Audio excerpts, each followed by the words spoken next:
ಈಗ ಮೋದಿ ಅವರಿಗೆ ಇನ್ವಿಟೇಷನ್ ಬರಲಿಲ್ಲ, ಆದರೆ ಜೈಶಂಕರ್ ಅವರು ಫಾರಿನ್ ಮಿನಿಸ್ಟರು ಮೊದಲು ಹೋಗಿ ಎಲ್ಲ ವ್ಯವಸ್ಥೆ ಮಾಡಿ ಆಮೇಲೆ ಇವರಿಗೆ ಇನ್ವಿಟೇಷನ್ ಬಂದ ಮೇಲೆ ಹೋಗಿದ್ದಾರೆ.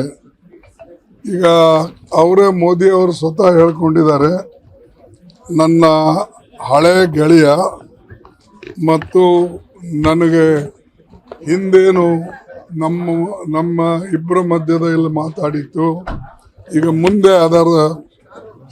ಮುಂದೆ ಅದು ಸಾಗ್ತದೆ, ನಮಗೆ ಸಹಾಯ ಆಗ್ತದೆ ಅಂತಕ್ಕಂಥ ಮಾತು ಹೇಳಿದ್ದಾರೆ.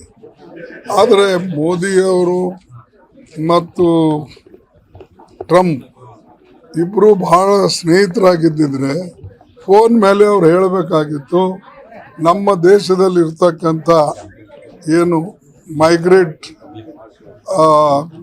ಇದು ಕೆಲಸಗಾರಿದ್ದಾರೆ ಅವರಿಗೆ ನೀವು ಹಂಗೆ ಕಳಿಸ್ಬೇಡಿ, ನೀವು ಈ ಸಾಮಾನು ಸಾಗಾಣಿಕೆ ಮಾಡ್ತಕ್ಕಂಥ ಫ್ಲೈಟ್ನಲ್ಲಿ ಗೂಡ್ಸ್ ಫ್ಲೈಟ್ನಲ್ಲಿ ಕಳಿಸೋದಕ್ಕಿಂತಲೂ ನಿಮ್ಮ ಸ್ವಂತ ಪ್ಯಾಸೆಂಜರ್ ಫ್ಲೈಟ್ನಲ್ಲಿ ಕಳಿಸಿ, ಇಲ್ಲ ಆದ್ರೆ ನಾವು ಕಳಿಸ್ತೇವೆ ಅವಾಗ ನೀವು ಕಳಿಸಿ, ಅಲ್ಲಿವರೆಗೆ ಇಟ್ಕೊಳ್ಳಿ ಅಂತ ಹೇಳಿಲ್ಲ. ಅಂದರೆ ನಿಮ್ಮ ಏನು ನೀವು ಹೇಳ್ಕೊಳ್ತಾ ಇದ್ರಿ, ನಮಗೆ ಭಾಳ ಅವರು ಕ್ಲೋಸ್ ಇದ್ದಾರೆ, ನನ್ನ ಫ್ರೆಂಡ್ ಇದ್ದಾನೆ, ಯಾರೇ ವ್ಯಕ್ತಿ ಫ್ರೆಂಡ್ ಒಬ್ರಿಗೊಬ್ರು ಫ್ರೆಂಡ್ಶಿಪ್ ಇದ್ರೂ ದೇಶದ ಫ್ರೆಂಡ್ ಇರಬೇಕಲ್ಲ.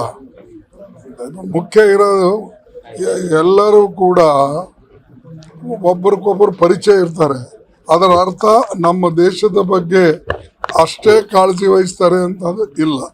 ಅದಕ್ಕಾಗಿ ಮೋದಿ ಅವರು ಯಾವಾಗಲೂ ಸ್ವಲ್ಪ ಮುಂದೋಗೇ ಮಾತಾಡ್ತಾರೆ ಮತ್ತು ಅದಕ್ಕಾಗಿ ಅವರಿಗೆ ಸ್ವಲ್ಪ